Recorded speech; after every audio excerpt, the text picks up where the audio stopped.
Dear students and viewers, Assalamu alaikum. I welcome you all in my YouTube channel Z Chemistry. Today's topic is from the chapter friction again, and today we will discuss about methods or ways to reduce friction. As we people know that friction is an opposing force which is developed when two bodies comes in close contact with each other, and the main cause of this friction is due to the presence of irregularities or due to the presence of roughness between the two objects, and how much these irregularities or how much this roughness is, more will the friction. And this friction, as in the last topic we know that this friction it brings a lot of it brings a lot of energy into existence, and it brings a lot of energy is lost in the form of heat, which usually halts the process of functioning of the machines or machine parts, and hence this friction it must be reduced between these two objects, and for that purpose certain methods are done, and that is what we are going to discuss today. Let us start with our topic.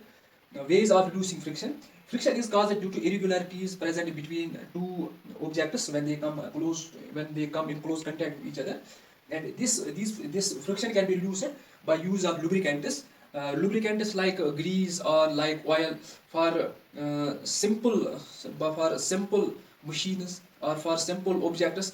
We usually use less viscous oil or grease to reduce friction, and for heavy we usually use more viscous oils or grease to reduce this friction. Next is that is a soap solution. Usually these objects or the surface of these objects they are washed with soil solution, or they are usually washed with soap, or they are washed with detergent in order to make these objects smooth, so that there will be less friction and the machine will function normally. And then there is fine powder. We use the we also use a fine powder of any element or any substance, like graphite is the example of the fine powder.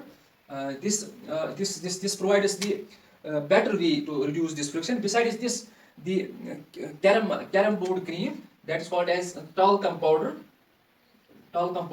It is also called as boric acid in laboratory language. And this talcum powder it can reduce this friction between the two objects, and it will make the functioning of the machine parts very fast. Besides this, polishing of the surface. For example, wooden surface, they sometimes did not fit into each other for the creation of any design. For them, this polishing is done, and this polishing it can reduce the irregularities present on the surface, and thereby reducing the friction. Streamlining. Usually, air and water they offers a lot of opposing force, or they offers a lot of friction. Or when these when ships, or when boats, or when aircrafts, or when aeroplanes they go through air or they go through water, a lot of friction is offered by air or by water. Hence, the body of such objects like ships, aeroplanes, aircrafts, or boats, that is made streamlined, where the frontal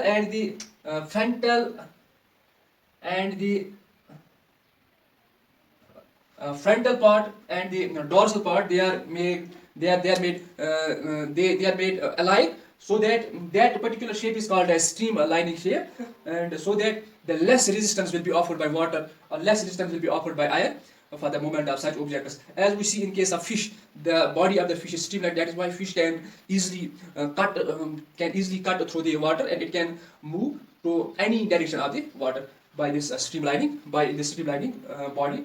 Then sliding friction into rolling friction. Sliding friction, it is this sliding friction, it consumes a lot of energy, and we can state that this sliding friction is it offers friction 10 times more than the rolling friction, or the extent of rolling friction is 10 times less than that of the sliding friction. Hence, this sliding friction, it is usually converted into rolling friction. For example, in case of briefcases, these briefcases are provided with the wheels, so that this briefcase cannot be slided, but it can be rolled over the surface, so that the friction here will be reduced 10 times less than that of the sliding friction. That was all about today's topic. Have a nice day.